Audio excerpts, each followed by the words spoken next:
ప్రజలు ప్రాణాలు కాపాడే రాజకీయాలు ఒకవైపు, ప్రజలను భయపెట్టి మోసాలు చేసే రాజకీయాలు ఇంకొక వైపు. ఇది మన రాష్ట్ర పరిస్థితి.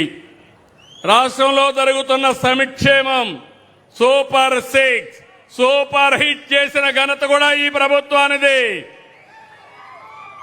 అభివృద్ధి సుపరిపాలనతో ముందుకు పోతున్నాం. ఇది చూసి గొడ్డలి పార్టీ తట్టుకోలేకపోతుంది.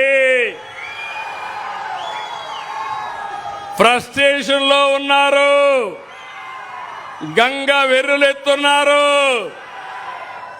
నోరు తెరిస్తే అబద్ధాలు, మీడియా ముందుకొచ్చి మాయా నాటకాలు. మీరందరూ ఆలోచించుకోవాలి. ఇది ఒక రాజకీయ పార్టీ నైజం, అదే గొడ్డలి పార్టీ. ఈ సందర్భంగా మీ అందరికీ 11 విషయాలు విజ్ఞప్తి చేస్తున్నా. నేను 48 ఏళ్లుగా రాజకీయాల్లో ఉన్నా. నేనెప్పుడు కూడా ఏదైనా నా మీద 23 క్లేమోర్ మైన్స్ వెంకటేశ్వర స్వామికి లాంఛనాలు ఇవ్వడానికి పోతా ఉంటే ఆ రోజు నక్సలైట్స్ నా మీద బ్లాస్ట్ చేస్తే నేను రాజకీయం చేయలేదు. ఒకవేళ నా ప్రాణాలు పోయి ఉంటే కూడా మీకోసం నా ప్రాణాలు పోయాయనుకుంటాను తప్ప నేను ఎప్పుడు భయపడలేదు. సాక్షాత్ వెంకటేశ్వర స్వామి నన్ను కాపాడి మీకు మళ్ళా ఈ పనులు చేయమని పునర్జన్మనిచ్చాడు తప్ప ఇంకోటి కాదని చెప్పి నేను మీకు తెలియజేస్తున్నా. వివేక హత్య నాటకాలు అంతిమని అడుగుతున్నా. మీ అందరికీ తెలుసా లేదా అని అడుగుతున్నా. వివేకానంద్ ఎవరు హత్య చేశారు తెలుసా లేదా? మీకు తెలుసంటే చేలిపైకెత్తండి. నిన్నేం మాట్లాడాడు పెద్ద మనిషి చూశారా? నంగ నాచిగా మాట్లాడాడు. నేనే చంపించానని ఇప్పుడు కూడా మాట్లాడుతున్నాడు. ఆ రోజు నాటకాలేసి తప్పుడు వార్తలు రాసి రాజకీయ లబ్ధి పొంది మళ్ళా ఇప్పుడు మాట్లాడుతున్నాడు. కోడి కత్తి డ్రామా జ్ఞాపకం ఉందా మీకు? గులకరాయి డ్రామా జ్ఞాపకం ఉందా మీకు? ప్రజల్ని మోసం చేసే ఎత్తుగడ, దుర్మార్గానికి పరాకాష్ట. దళిత డ్రైవర్ సుబ్రహ్మణ్యాన్ని హత్య చేసి డోర్ డెలివరీ ఇంటి దగ్గర అప్పజెప్పి అంత్యక్రియలు చేసుకోమనే అరాచకం. అలాంటి వాడికి సన్మానం చేసే నీచ సంస్కృతి ఈ గొడ్డలి పార్టీది. మాస్క్ అడిగినటువంటి కరోనా సమయంలో దళిత డాక్టర్పై దాడి చేయించి వేధించి అతన్ని చంపేసినటువంటి వ్యక్తులు వీళ్ళు. ఇంకో పక్క కుటుంబ బంధాలపై గొడ్డలి వేటు. తల్లికి చెల్లెలికి ఆస్తి అంటే వాళ్ళకి ఇవ్వకుండా వేధించడం. విన్నారా మీరు ఎప్పుడైనా?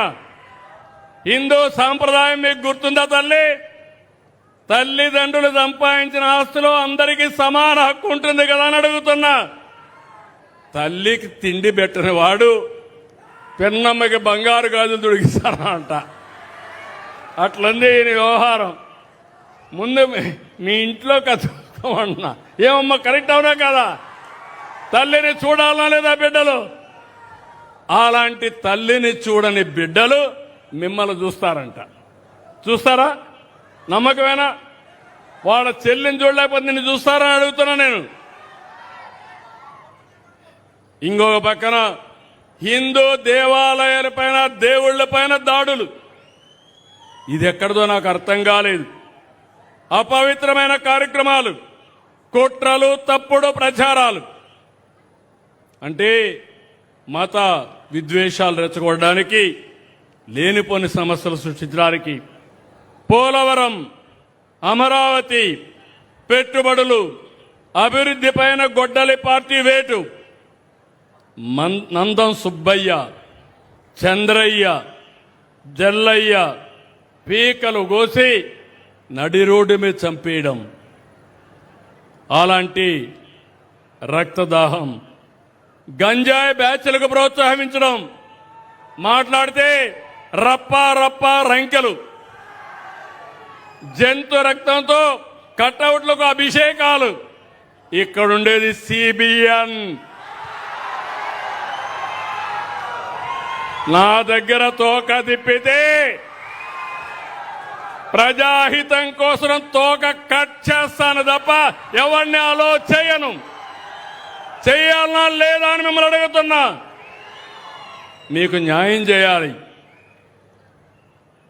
అభివృద్ధి చేస్తే చాలదు, సంక్షేమం ఇస్తే చాలదు.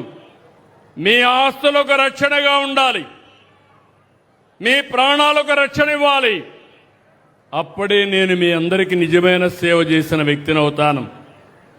కారు కింద సొంత కార్యకర్త సింగయ్యను దొక్కించారు. కడపలో అవినీతి ఆస్తుల పంపకాల కోసం పెద్ద దస్తగిరిని చంపేశారు.